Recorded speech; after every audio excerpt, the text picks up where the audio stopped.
Namaskar. Hello and welcome to PGurus channel. I'm your host Sree Iyer. Thursday 10 a.m. is Raka Sudhakar time, and here is Raka Vachana Raka Sudhakar Garu. Sudhakar Garu, Namaskaram. Jai Sri Ram. How are you? Thank you so much, sir. I am in fine fettle, and I hope to hear the same from you. Yes, I'm doing very well. Thank you.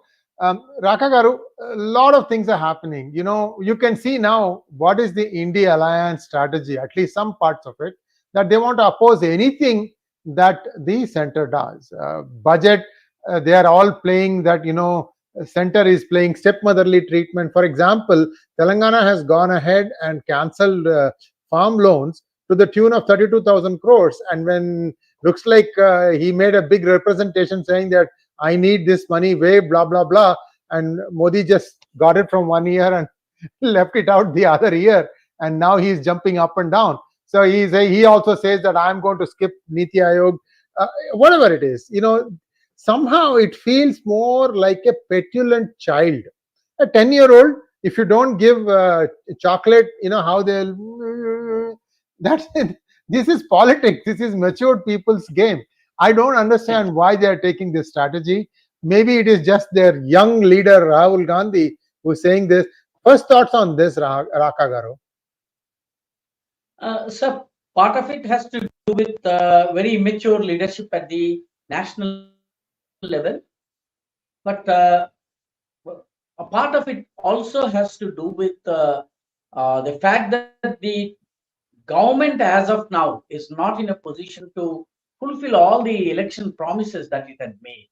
So because of this, I think they are now trying to look for alibis, and their search for alibis has taken them to questioning the allocations, the GST allocations, and also the budgetary allocations. Never mind that all these most of the demands have been met first, and some of the demands that they are raising, for instance, the 𝗤𝙧𝙤𝘀𝘁 coach factory, the 𝗣𝗚𝘂𝘆 steel factory, and so on and so forth, they have already been rejected because of the issue of non-feasibility. Yet the government, the Congress party, is trying to rake up those issues, and it wants the center to pay through its nose for the promises that the Congress party had made. So they're now looking at alibis. This is one of the main reasons why the Congress is making such a huge issue in Telangana, and also, of course, in Karnataka. Both the states where the Congress is in power is only 3 states. One is Himachal Pradesh, which is too small a state to take into account, but the other 2 states, Telangana as well as Karnataka, they have made promises that cannot be fulfilled. Very difficult to fulfill. The kind of revenues involved, the money involved, I think it's going to be a very tough task for the Congress party to fulfill those promises. So to shift the blame to from itself to some other thing, they are now trying to look at this budget, the allocations, and making a hue and cry out of this, and trying to more than anything else, they want to make it a newsy issue, so that the other pressing issues get drowned in the cacophony. So their idea, on the face of it, appears to me, a lot of issues are coming up in Andhra Pradesh. For example, the issue of drugs is being given so much importance on Telugu media that the pressing issues like the 6 promises that the Congress had made, and the loan waiver promise that they had made, and all other promises that they had made, they are now being relegated to the background, using issues like drugs, issues pertaining to film industry. Then there are questions about admissions, entrance examinations, and the latest diversionary tactic. On the face of it, it appears to me, is the raising the issue of budgetary allocations. So budgetary, they're trying to use the budgetary allocations issue chiefly to divert the attention from the unfulfilled election promises. Thank you so much, Raka Garu. And next is a very controversial topic, Chilkur Balaji Temple, also known as Visa Temple, because many students who are desirous of going to foreign countries for studies, they would come pray at the Balaji Chilkur Temple, and it had that amazing effect that many of them got their visas. And this has become a custom now. All graduating students who are desirous of pursuing education abroad, they'll come there. Now, the controversy appears to be that the Muslims of the area want to build a masjid, quoting that there was an old building which was a masjid. But research reveals that that was not a masjid, that was just a horse stable. Now, isn't this a stretch on their part, Raka Garu? Yeah, there appears to be a resurgence in the communal, discourse in the Telangana state, particularly after the Lok Sabha elections, and the Congress is encouraging the. It appears the Congress is encouraging the MIM and other Muslim, groups to rake up every conceivable issue and make it into a communal issue in Telangana, because for them this communal issue, communalization of the issues here in Telangana will actually work in their favor, because they want to divert the attention of the people away from their non-performance or failure to perform. So this temple, the Chilkuru temple, is a very famous temple, a historic temple, which is supposed to, the history says that this is at least 400 to 500 years old, and this temple was constructed as an alternative to those who cannot undertake the arduous Tirupati Yatra, Tirumala Yatra in the days of yore. 300 years ago, 400 years ago, going all the way to Tirupati was very difficult. So all across Telangana, you have Balaji temples or Lord Venkateshwara temples, which actually enable the devotees to have a darshan of the Lord even without going to Tirupati. For example, you have a Venkateshwara temple in Jillelaguda, which is on the outskirts of Hyderabad. You have a similar temple in Uddamarri, which is on the northern side of Hyderabad, where people go have the darshan of Lord Venkateshwara there. Similarly, Chilukur is one. Manyamkonda is another temple where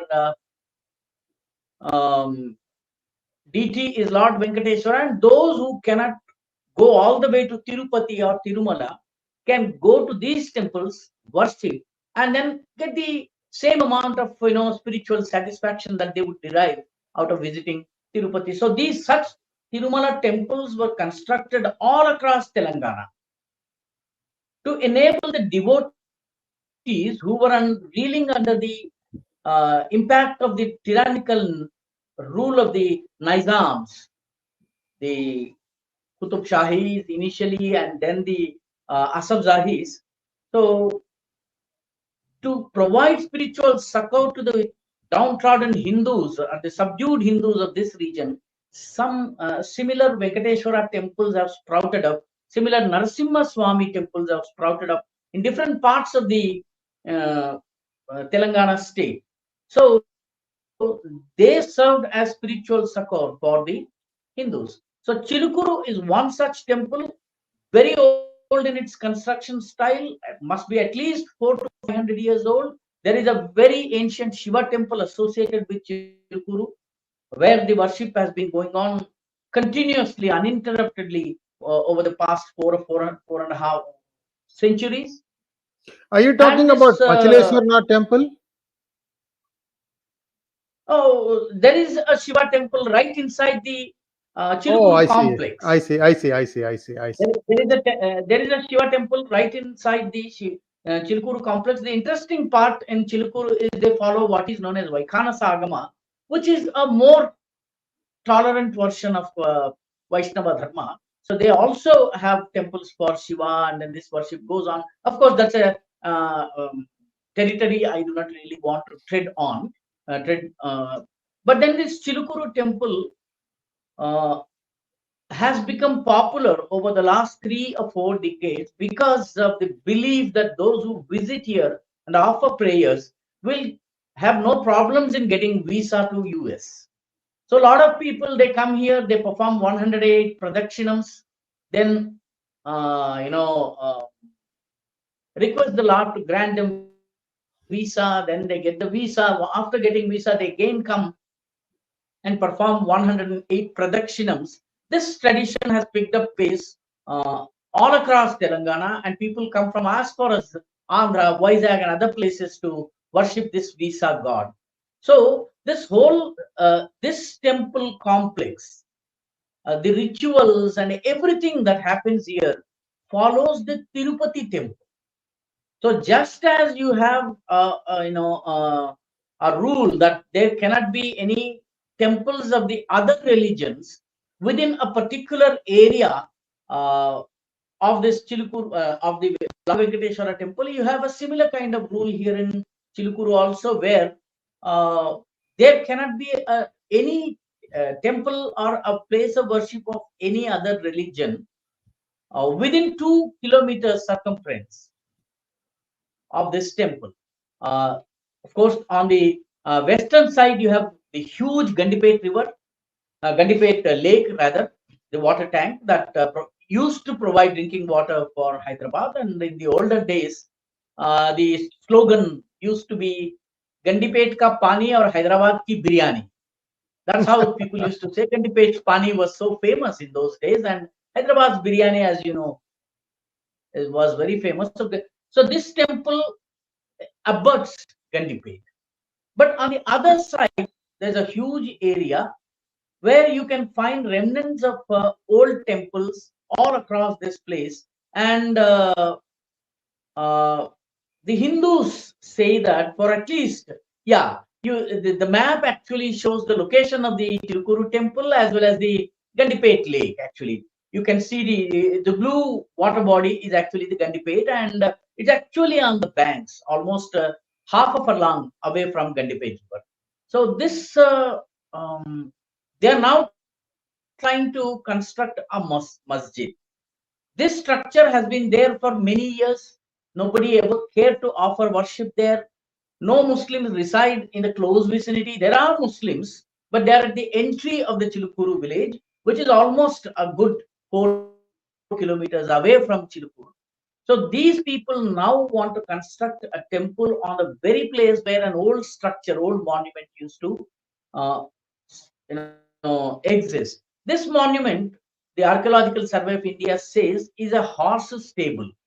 But then the Waqf board says that it has, as is its own, it has laid its claim on uh, the horse stable and is calling it a Waqf property, and they want to rebuild a mosque over there. And when they tried to build a mosque over there, there was opposition from the Hindus who wanted the sanctity of Chilukuru temple to be preserved. They have no objection to constructing a mosque uh, after 2 kilometers, 2 kilometers away from the Chilukuru temple. So this is where the things stand, and the Waqf wanted to construct. The Hindu community in the area objected to this, and there was tension in the area. The police have descended. They have held talks with both the Muslim party and also the devotees of Lord Balaji in Chilkur, the Hindu community, the Bajrang Dal, Vishwa Hindu Parishad have all come to the rescue of the temple. They have come to protect the sanctity of the Chilukuru Balaji temple. As of now, what we can see is there is an uneasy peace over there. The police have asked both sides to maintain status quo ante, which means Muslims cannot go ahead with their construction immediately. And once this dispute is solved, then I think, depending on the court's verdict or how the government takes it, um, a mosque may perhaps come up. But then the Hindu society locally is determined to ensure that the sanctity of Chilukuru temple is preserved. So Chilukuru is a matter of faith, deep and abiding faith for the people of Telangana. So I do not think the communal elements will have their way, because there's a lot of faith, belief, and trust, and spiritual importance associated with this Chilukuru temple. So the Hindu society across Telangana is all set to come to the defense of the temple, its sanctity. Of course, the temple per se will not be touched. The the disputed area where the Muslims want to build a mosque is some distance away from the temple, but then the the whole village belongs to the Lord Balaji, Lord Venkateshwara. Chilukuru is Chilukuru because of Lord Venkateshwara's temple over there. That is its only claim to fame, and the original inhabitants of the village were basically the Vaikhanasa Purohits, who have come all the way from Tamil Nadu to worship here. They were the first settlers here. So this Chilukuru temple, they want to protect the temple and its sanctity, more importantly, and do not want to have any other religious structures within at least 2 kilometers of the temple. So that's where the things stand now. And if the government does not handle this issue carefully, this has all the ingredients of snowballing into a major controversy, because the Hindus across the state, Telangana particularly, not just Hyderabad, whole of Telangana, and also large areas in the neighboring Andhra also have deep and abiding attachment with this temple. So this could flare up into a major emotional issue for the Hindus of this area. So I personally think the government needs to handle this very carefully and ensure that the Hindu sentiments are not hurt, one. And secondly, to ensure that this horses stable is not a work structure, to send out clear message that this is a horse stable, as the um, Archaeological Society has said. authenticated by the Archaeological Survey of India. This is a horse stable and has got nothing to do with religion. So this horse stable, it now falls into the land of an private individual, and he wanted to take up some work, or agriculture or farm work or some other work in that area. So he wanted to level the ground, and that's where the whole problem began. So if this were to be a mosque, there had to be an approach road. There had to be there has to be some kind of approach road and place to park the vehicles. Nothing of that sort exists anywhere near the horses stable. But then the Waqf board and the communal politicians of Hyderabad, and also the communal elements in Hyderabad, who are itching for to create something, some tension of this sort, they are now trying to project this as a former mosque or a mosque in disuse, and now want to renovate it. But I think the government will have to actually give in to the sentiments of the Hindu devotees and ensure that a mosque by all means may come up, but beyond 2 kilometers distance from the main temples. Thank you, Raka Garu. And now let's take a quick look at what is happening in Andhra Pradesh. On the one side, CBN appears to be quite happy. On the other side, Jagan Mohan Reddy has been performing Dharna in Jantar Mantar for the past few days, and now by trickle, one by one, Indi alliance parties are also joining him there. Definite indication that this man is drifting towards Indi. But bigger picture, Raka Garu, why is he protesting now? I mean, he just lost power. That cannot be reasons to protest. Yeah, he is basically there are two grouses of YS Jagan Mohan Reddy. One is he has just 11 seats in an assembly of 175 members, yet he wants the opposition status, and he wants himself to be declared as the leader of the opposition, which is not possible. So he had gone to the court demanding that he be declared as the leader of the opposition and be extended all the benefits and the perquisites that come with the post, which is highly unlikely, because Jagan has barely 11 MLAs, and some of these MLAs are itching to slip away from his group and join TDP. So if this happens, he would lose whatever numbers that he has. That's the first thing. The second issue that Jagan is raising is that he claims that over 40 YSRCP workers have been killed after the election results have been announced. There have been physical attacks on them, their properties have been destroyed, their cars have been burnt, and their farm produce has been burnt down to ashes. He has a long list of complaints, and he says that this kind of violence, political violence, bordering on vendetta, is being perpetrated by the Telangana party. So, of course, there are even the TDP is admitting that there are at least 4 or 5 cases where which can be bracketed as political murders, but then the others are mere law and order cases, the Telangana says. But then Jagan is getting back what he had given to the the TDP when he became the chief minister. During the 2019, the first few months of the 2019, when he became the chief minister, he had unleashed a reign of terror on the TDP activists. They were driven away from the villages, and many were attacked, and a large number of important leaders had to simply run away from Andhra and shift to Hyderabad.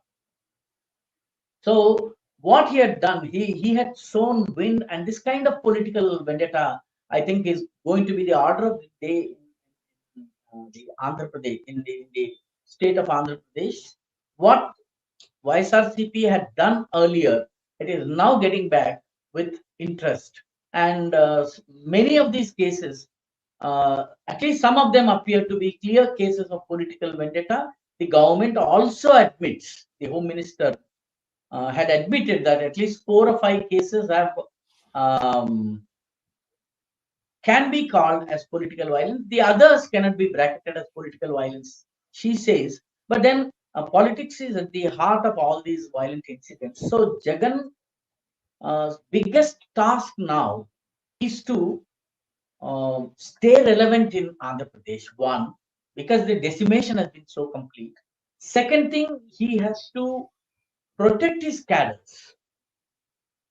Whatever cadre strength that he has, the workers, the supporters, the MLAs, the ZPTCs, NPTCs, Sarpanches, they will all simply drift away if this violence is unchecked. So Jagan has only one option available to him, that is to go to Delhi and protest, because the police department in Andhra Pradesh or even in Telangana, in both states, they're heavily influenced by the ruling party. Whichever party is in power, the police department supplicates to them.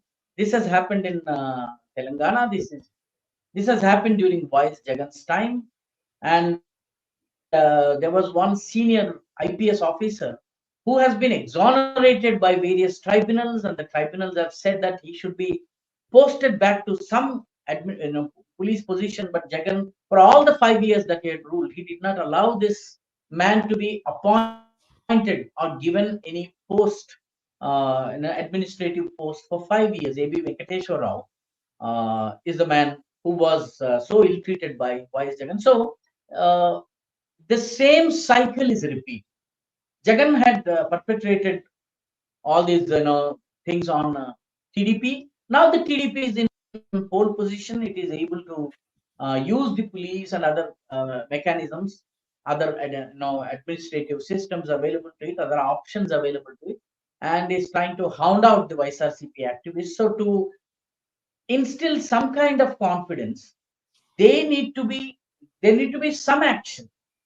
Jagan cannot go to the police. Jagan cannot go to cannot take to streets at this juncture, because the party is thoroughly demoralized. So the only option available to him is to go to Delhi and stage a dharna. And if the dharna is not attended by any other political party or supported, and if there is no solidarity from any other political party, the dharna would fizzle out. So during Chandrababu's time, he also staged some dharnas in Jantar Mantar area, and he also sought the support of various political parties, including Akhilesh Yadav and all these political leaders and parties. And the same thing Jagan is doing now. There's one difference though. Jagan has invited all the constituents of the Indi uh, alliance Alliance. minus the Congress party. Minus the Congress party. The Congress party has not been invited. The other parties have come, but he has also taken care to ensure that the non-BJP, non-NDA, non-ND regional parties are also invited. For instance, Anna DMK was invited. Anna DMK leaders were there. They do not belong to any of the alliances, neither in ND nor NDA. So such parties were also invited to show that he is politically non-aligned as of now. So as of now, he does not want to straight away drift towards the Congress party. So or the India alliance. So he has invited them because he cannot invite BJP. The BJP would definitely not come because BJP is in alliance with the TDP, and it is also dependent on TDP for its survival, the survival of its government. So naturally, BJP would not come. So minus BJP, if he has to invite someone, he has taken care to invite all the Indie parties minus Congress and also non-Indie, non-BJP parties like Anna DMK and Biju Janata Dal and other political parties. So as of now, Jagan's only chip that he has now, as of now, the only card that he holds now is the 11 Rajya Sabha MPs that he has. At least for the coming 1 year, these MPs are going to stay with him one and a half year. He's going to have these 11 Rajya Sabha MPs, and these Rajya Sabha MPs are going to be his trump card. He can negotiate with the BJP. He can negotiate with the Congress. So with the party position very delicately positioned in the Rajya Sabha, I think every party is looking towards Biju Janata Dal, YSRCP. Of course, AIADMK's Rajya Sabha seats have come down drastically because it has lost power over in the last Lok Sabha elections, and then it could not come to power in the assembly also, and so its strength in Rajya Sabha is vastly reduced. But both YSRCP as well as Biju Janata Dal still hold trump cards, and the BJP would definitely need them. So I think this is the only trump card that Jagan has as of now, because TDP doesn't have that many Rajya Sabha MPs. So Jagan has about 11 Rajya Sabha MPs, and BJP needs some 30 more Rajya Sabha votes if it wants to get its bills passed. So naturally, Jagan still has some leverage at Delhi, so which he wants to capitalize. It appears so he's dangling the carrot before both the Indi as well as the NDA. Thank you so much, sir. Before we go to questions, I just have one small request to all of our viewers. Can we have the slide, please? We still continue to suffer from not getting enough notification across to you from YouTube. So we have devised our own method.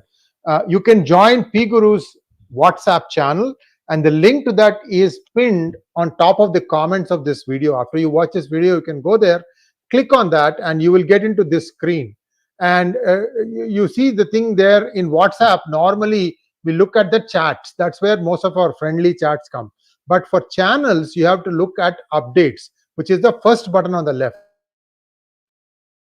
Now, if you click on that, first time after joining the channel, click on that, you will see that the notifications are muted. That is, the bell symbol has a cross across it, top right corner. You need to unmute the notifications. If you unmute it, you will get the same kind of message appearing on your phone or on your laptop. just like the way a YouTube notification would appear. This way, one way or the other, the notification comes to you. You still have the choice of watching it or not watching it. Thank you so much, sir. Let's take a few questions now, Raka Garu. Anand Gopalan Kidambi wants to know, RSR interviews are interesting, giving in-depth political, regional and religious status of Telangana and AP. RSR is you, sir. Raka Sudhakar Rao. Oh, dhanyawad. Dhanyawad Kidambi garu, chala dhanyawad. Magnet Ranga wants to know, ask Raka Garu, the meeting would go on with or without them, but if they absent themselves for political reasons, would they later have a right to question the decisions taken? This is Niti Aayog. He's talking about Tamil Nadu, Karnataka as well as Telangana, skipping it. So when Niti Aayog, I think these people, they would send some low-level functionary to give out the party position or the government's position. That's one possible option. Without the high-profile leaders going, some official or some minister would go and then present. But in case of Telangana, they have passed a resolution saying that they are boycotting this meeting. But they can always send their opinions in writing.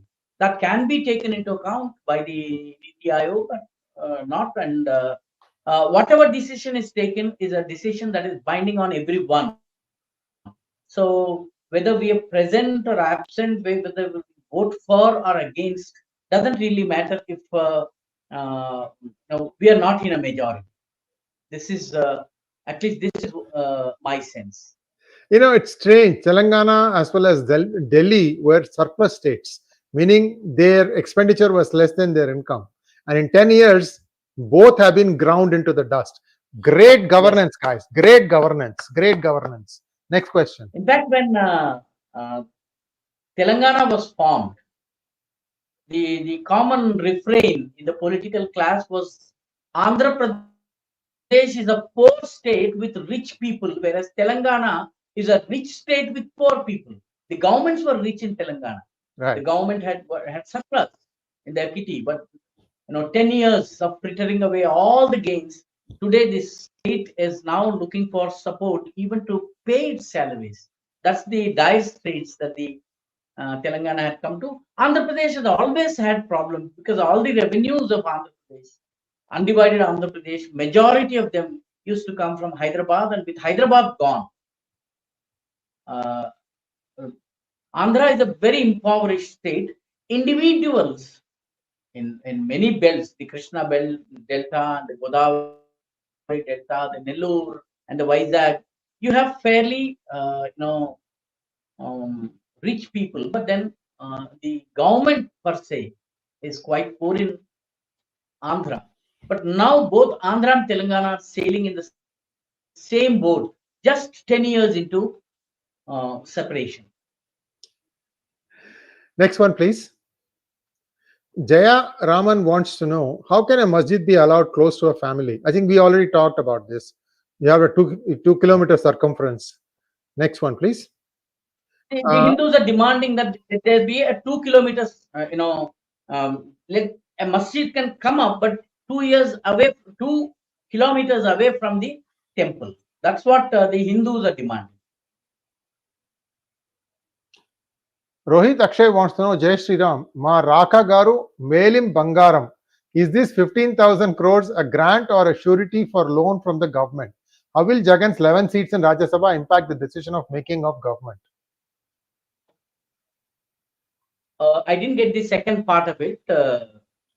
What he's saying is 15,000 crores grant. Is it a grant or a surety for loan from the central government? I think it's not a grant. I think it's a surety for loan. If I read it correctly, I could be corrected. I could go wrong. I think this is not a free amount. I think.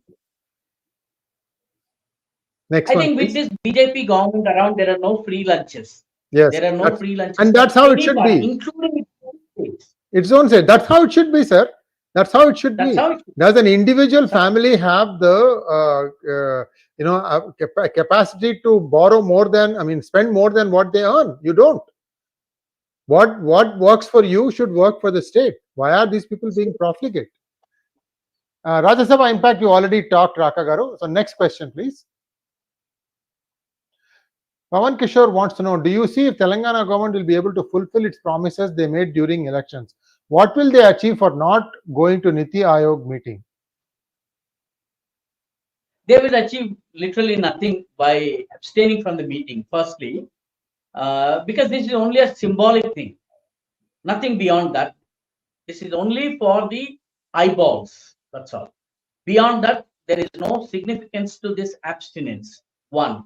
And secondly, these election eve promises that the Congress had made in Telangana are very difficult to fulfill, because the loan waiver needs close to some 40,000 crores, whereas the first set of loans that have been waived, that are supposedly waived, not even 7 or 8,000 crores allocated for them. So this only shows that these things are not going to work. This free bus thing is going to ruin the RTC, and I think there has to be some kind of policy over the kind of promises that you make at the time of elections. In fact, Election Commission has been stressing on the need for the political parties to explain how they will mop up these revenues to fulfill the promises. It's okay to make promises, but you have to also tell the people, voters, tangible sources of revenue. Yeah, tangible sources of revenue, and how you're going to mop up revenues, and how you're going to fulfill these promises. Roadmap also needs to be laid out. Of course, there is no consensus on this as of now, but I think the sooner the consensus comes, the better for the country as a whole. yes, indeed. Next question, please. Bharatam wants to know, sir, TRS is coming close to BJP. Any comments? I think this is BRS.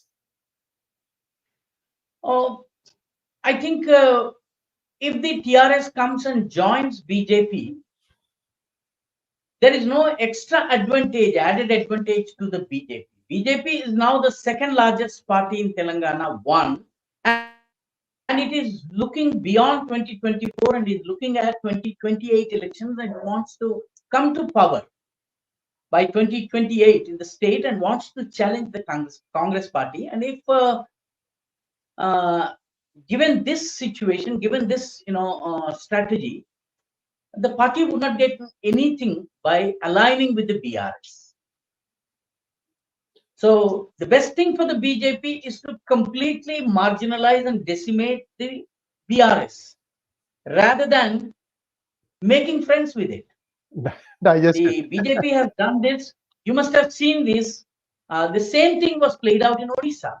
Yeah. The Biju Janata Dal at one stage badly wanted an alliance with the BJP, and it suggested that give more seats to us in the assembly and take more seats in the Lok Sabha.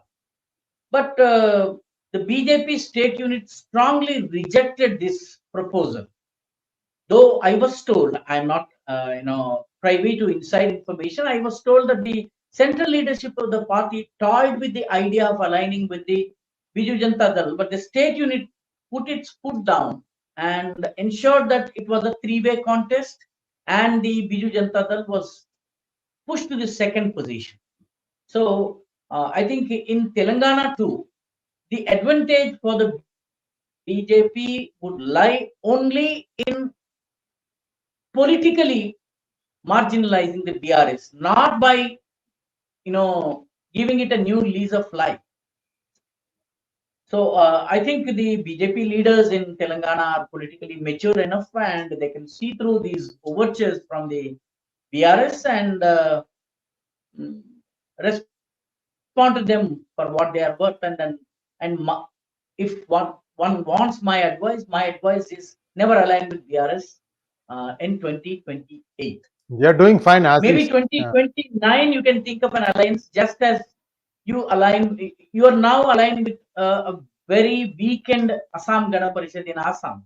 The BJP is the stronger party. The Assam Gana Parishad is a marginal player in Assam, and there is an alliance. It's okay. But as of now, the BRS still has some 15 to 17% votes, and with that kind of votes, I think an alliance will breathe life back into the BRS. Next one, please. Murali Krishna wants to know why BJP can't able to strengthen in Andhra Pradesh. Well, so the BJP is strengthening in Andhra Pradesh. BJP is actually quite powerful. The BJP, if you the BJP now has close to anything between 2 to 3% votes, which are very critical in any assembly elections. It is another matter that not all these votes went to the BJP in 2019. Not all these votes have gone to the BJP in 2024 because of the alliance thing. And in 2019, they were bent on defeating Chandrababu Naidu. They wanted to teach him a lesson. So a large portion of the BJP votes got shifted to the YSRCP. They have come back to the BJP this time, and that accounts for that's one of the main reasons for one of the many reasons rather for the YSRCP defeat. BJP is quite strong. There is a very strong sentiment in favor of the BJP's agenda in Andhra Pradesh. BJP has to project itself as a viable alternative in Andhra. I would like to draw your attention to the mid-90s when BJP contested alone and got 18% votes in undivided Andhra. It won 3 seats from, I think it won Narsapur as well as Rajamandri, Lok Sabha seats on its own. Rajamandri and Kakinada, if I am, I think it is Rajamandri and Kakinada. Krishnan Raju from Kakinada and SPPBK Satyanarayana Rao from, Girijala Venkateswamy Naidu from Rajamandri. So BJP has votes. BJP has a strong support base.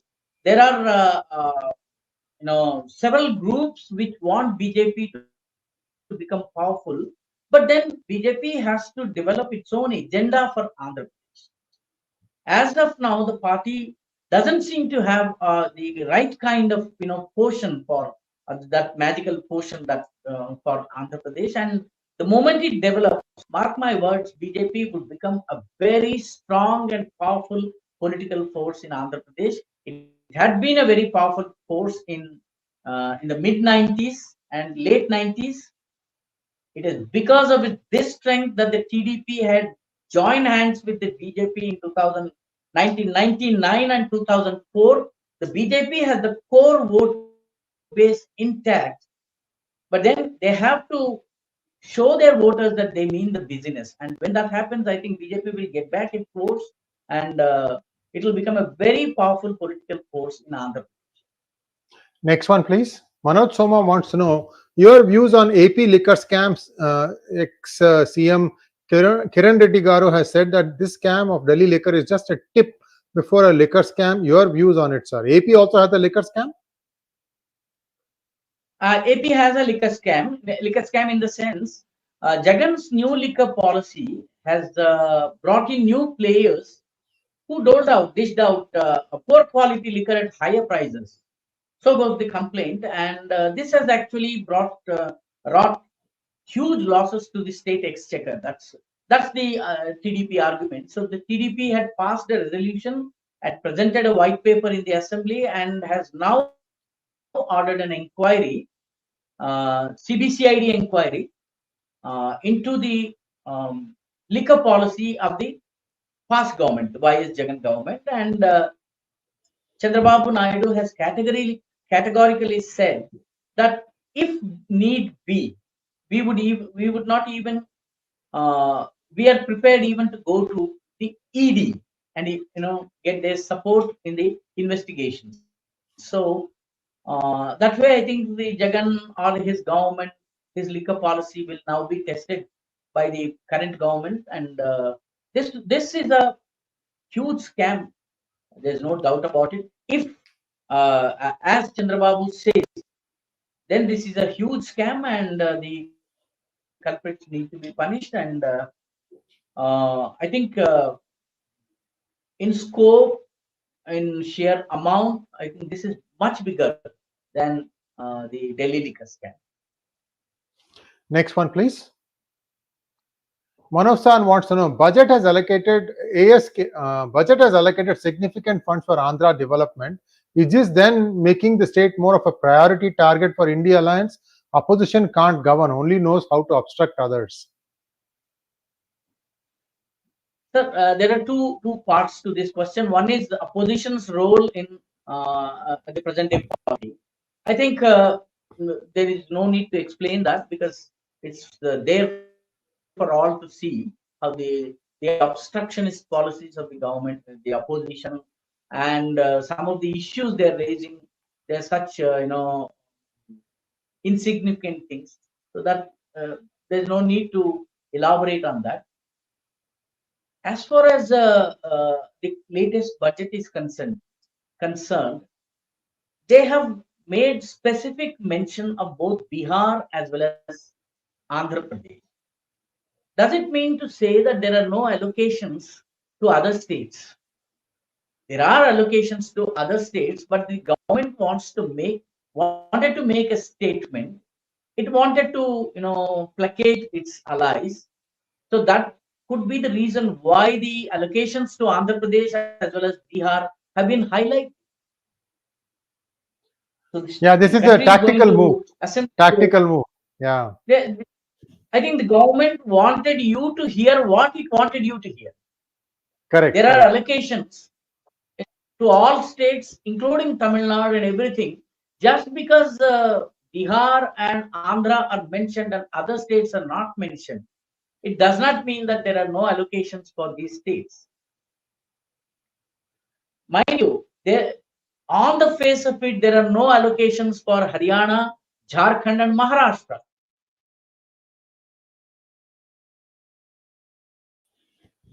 It needs to be read in great detail to identify how much has gone to which state, for what purpose. So a road construction or an infrastructure building in Maharashtra is not just in just surface transport. A part of it, or significant allocation, is also for Maharashtra or Andhra Pradesh, Telangana, whichever state. So this superficial reading of the budget is fallacious, or it could give you wrong conclusion. This is my take on this, sir, because no government will give only to Andhra Pradesh. Very true. Never Very true. Next one, please. Anand Gopal Kidambi wants to know, with BJP reduced MPs to majority in Rajya Sabha, can Jagan be trusted to support BJP at the time of requirements? Of course, Lok Sabha, he doesn't have much leeway because the party has the absolute majority along with its friendly parties.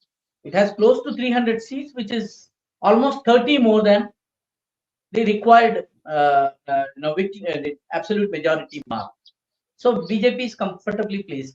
The real problem for BJP is in Rajya Sabha. Rajya Sabha, BJP is 30 seats short of the minimum majority mark, and it is going to lose some more seats in the days to come because of the by-elections and other elections to Rajya Sabha, so on and so forth. So the BJP will be hard pressed to pull up numbers. So it will have to have some kind of arrangement with Biju Janata Dal, which has a very large number of Rajya Sabha MPs as of now. At least for the coming 2 years, this number will stay. Same way, the YSRCP also has 11 Rajya Sabha MPs, and then there are other political parties which have Rajya Sabha MPs. So the BJP will have to do some kind of fine balancing in Rajya Sabha to get that absolute number. It can ask some parties to abstain from voting. It can, all these permutations and combinations are possible. So I think as far as Rajya Sabha is concerned, Jagan has some utility for the YSRCP, sorry, for the BJP, at least for the coming 2 years. At least for the coming 2 years. Maithili wants to know, Raka Garu, Namaskaram. Just wanted to know if Navin Babu will form a part of NDA with BJP in Rajya Sabha after all the bickerings.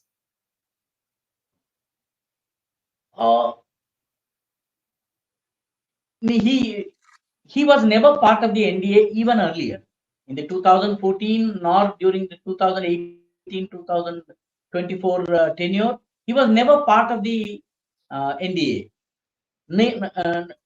Nor was the 𝗣𝗚𝘅 or even the I think AIADMK was part of it. Part of it, yeah. Exactly. ADMK was part of it. Part of it. BRS and ADMK, yeah.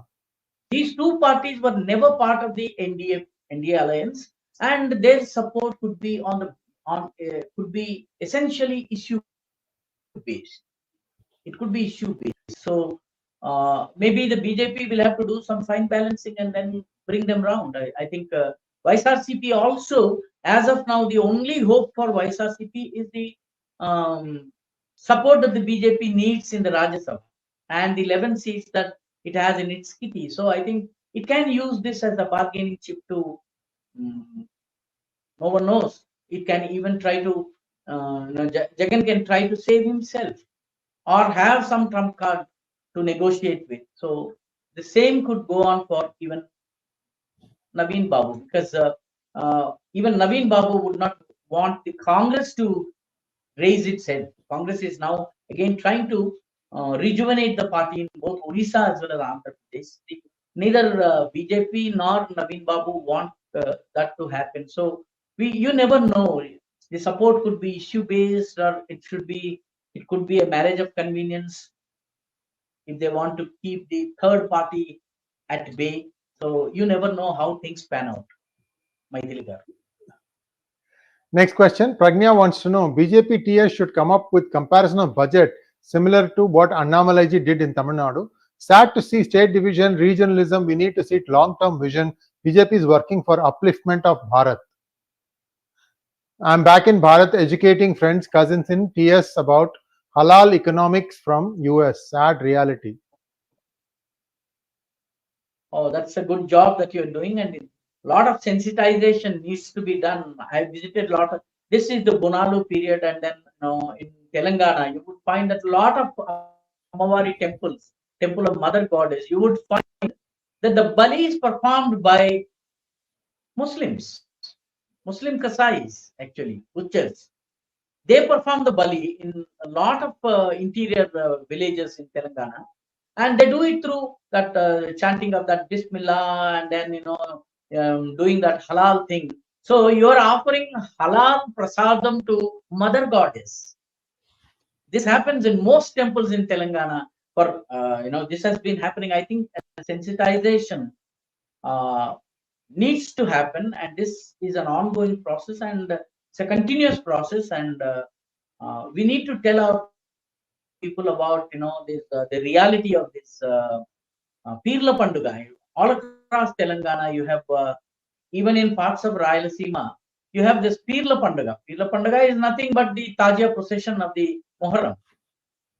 So a lot of Hindus actually go to the dargahs. They walk that they perform that fire walk during the Muharram, and that is known as the Alawa Tokkatam in Telangana. And holding of those tajiyas. A lot of tajiyas are preserved in the houses of Hindus for want of Muslim population in several villages. So I think sensitization is very important, and telling the people about halal and jhatka, the importance of offering through jhatka is very important. And this slogan, I do not buy this slogan, halal jhatka bhai bhai moong ki dal kahan se aayi, the DS4 wala slogan. They said halal and jhatka are bhai bhai, halal and jhatka can never be bhai bhai. And Mayawati has understood this the hardest way. Muslims did not vote for her. Her jhatka was not supported by the halal of the Muslim votes this time. Thank you so much, Raka Garu. And viewers, please like, share, and subscribe to our channel. Don't forget to click on the bell button for notifications. Namaskar.